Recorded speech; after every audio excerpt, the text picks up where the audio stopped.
Salam saudara-saudara terkasih ya, dari rangkaian pembahasan tentang macam-macam dosa. Ini yang saya bahas terakhir tapi bukan yang paling akhir ya Bapak Ibu ya. Yaitu tentang invidia Bapak Ibu. Itu dosa keiri hatian. Invidia itu adalah istilah untuk iri hati atau kedengkian. Salah satu dari 7 dosa maut atau seven deadly sins ya. Di dalam tradisi rohani, invidia bukan sekedar mengizinkan apa atau menginginkan apa yang diingini atau dimiliki oleh orang lain atau coveting ya.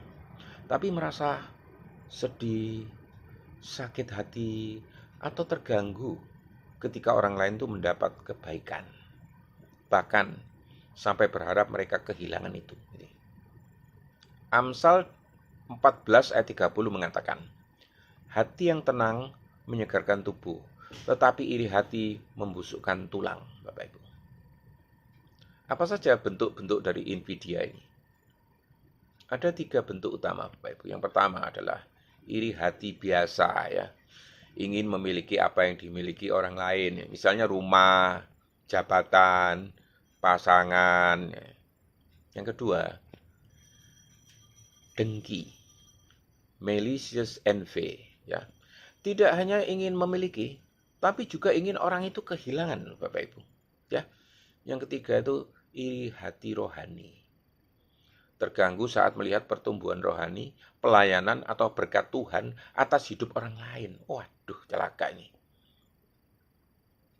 Akar invidia itu menurut Alkitab apa, Bapak Ibu?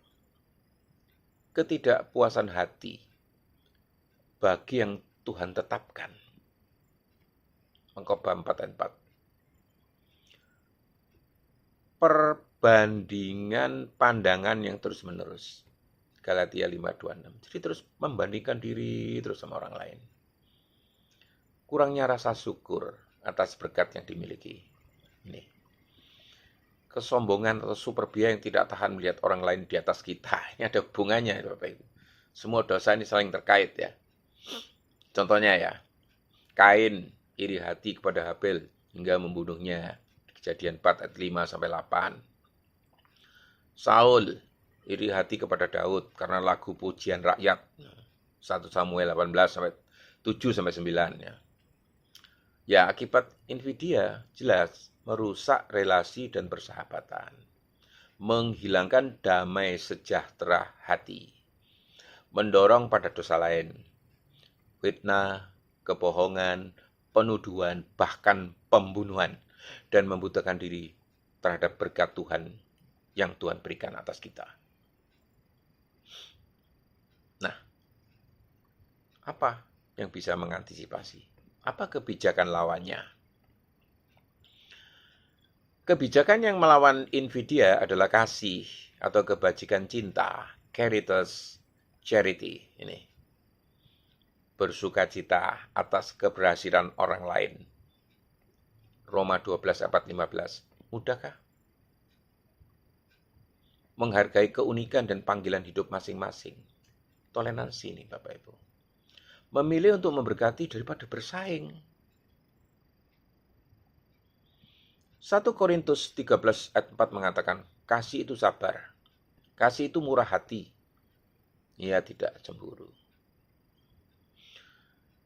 Pemetaan rohani perkembangan dosa invidia seperti siklus pertumbuhan dari benih kecil sampai menjadi kedengkian penuh yang merusak jiwa. Ini saya akan bahas dari awal seperti dosa-dosa yang lain ya. Dari superbia, ira, ini pun punya benih Bapak Ibu. Ini pun punya tahapan. Tahap yang pertama, benih perbandingan. Awalnya itu terlihat sepele Bapak Ibu ya. Bahkan wajar ya secara manusia ya. Membandingkan diri dengan orang lain. Di dalam hal penampilan, kemampuan, prestasi, atau berkat. Perasaan kurang puas mulai timbul dengan bagian yang Tuhan berikan ke kita. Rasa tidak aman terhadap posisi atau penghargaan yang dimiliki. Galatia 6 ayat 4 mengatakan, baiklah tiap-tiap orang menguji pekerjaannya sendiri, maka ia dapat bermegah, melihat keadaannya sendiri, dan bukan melihat keadaan orang lain. Timbul tahap kedua, akar iri, perasaan mulai menetap di hati. Tidak suka melihat orang lain berhasil, meremehkan pencapaian orang lain, mengasihani diri sendiri dan merasa Tuhan kurang adil. Ingat Amsal 23 ayat 17. Jagalah hatimu. Janganlah hatimu itu iri kepada orang-orang berdosa, tetapi takutlah akan Tuhan senantiasa. Tahap berlanjut.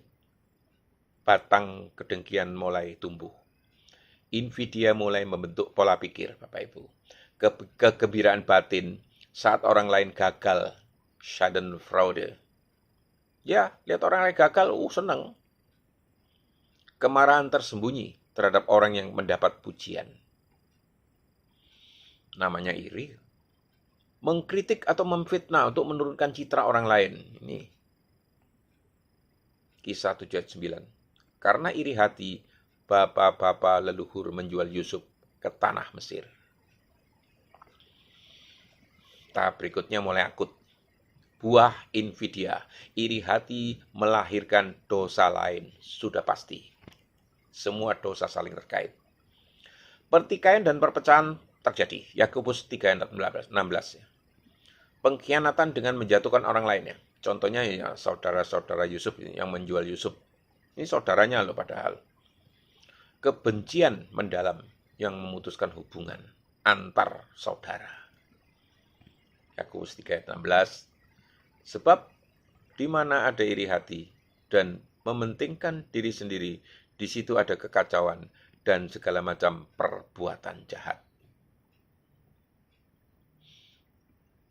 Tahap yang paling tak bisa ditolerir lagi, Bapak Ibu.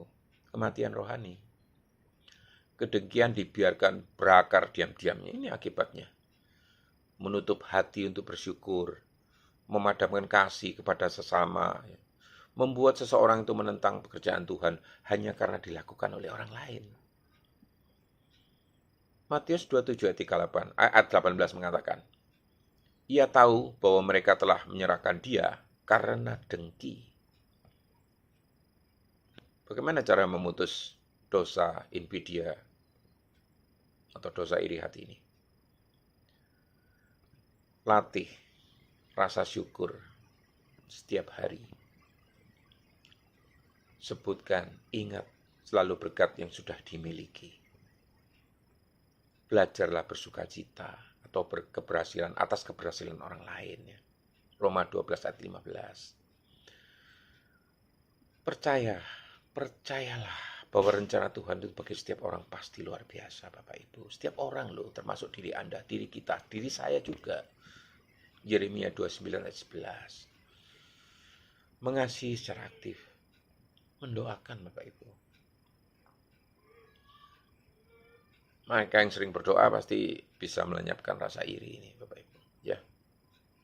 Sekian, Bapak Ibu. Semoga Tuhan berkati, Bapak Ibu. Amin.